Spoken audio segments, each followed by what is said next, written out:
Quelques secondes près, la fête aurait pu être exceptionnelle.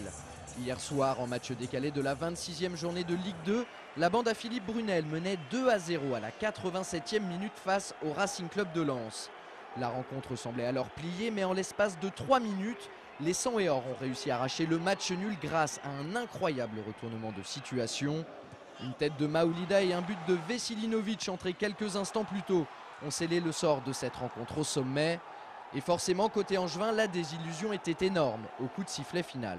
C'est la frustration qui domine après un tel match parce que je crois que le SCO a fait une super performance et puis tout d'un coup, on est un petit peu envahi par une forme de fébrilité. C'est dommage. Là, on a vraiment fait preuve d'un manque de roublardise, de malice, d'expérience, tout simplement, dans cette fin de match. Pourtant, dans un stade Jean-Bouin archi-comble, les hommes de Jean-Louis Garcia prennent le match par le bon bout. Durant les 20 premières minutes, ce sont eux qui se créent les meilleures occasions. Une frappe de Vinicius de peu à côté, une tentative dans un angle fermé de Paul Aloue-Folou qui termine sa course en sortie de but. Et puis il y a ce superbe 1-2 entre Vinicius et Aloue-Folou. Malheureusement pour la 3e fois consécutive, le cadre se dérobe. Le Brésilien a voulu la jouer en force, la finesse aurait certainement été plus appropriée. En tout cas, les intentions sont angevines, mais pour le moment, la réussite est lensoise.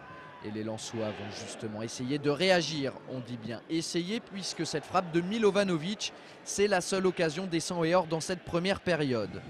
Et puis à la 25e minute, le SCO va enfin concrétiser sa domination grâce à sa paire Vinicius Aloue-Folou. Sur une superbe ouverture du Brésilien, le meilleur buteur angevin s'en va défier Rougneux. C'est avec beaucoup de sang-froid et un peu de réussite que l'attaquant camerounais ajuste le portier lensois pour l'ouverture du score. Ça fait 1-0 pour Angers grâce au 10e but cette saison de Paul Aloue-Folou. Au passage, admirez l'exceptionnel appel de Paul dans la profondeur.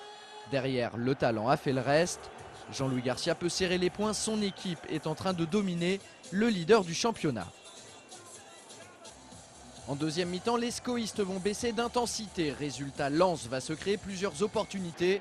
Mais à la 87e minute, contre le cours du jeu, Floyd Ayité va doubler la marque pour Angers. Le milieu de terrain prêté par les Girondins de Bordeaux s'amuse en plein cœur de la défense lensoise avant de tromper Rougneux qui touche une nouvelle fois le ballon.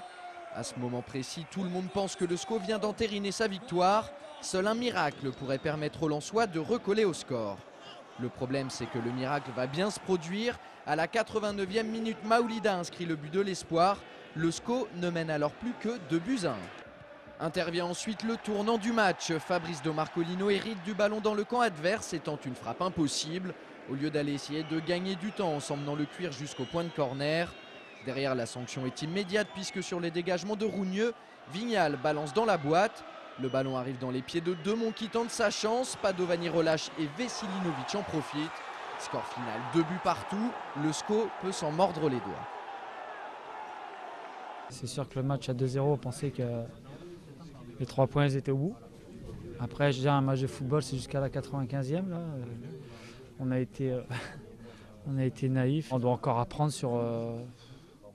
sur les détails, quoi, les détails qui nous feront perdre 2 points ce soir.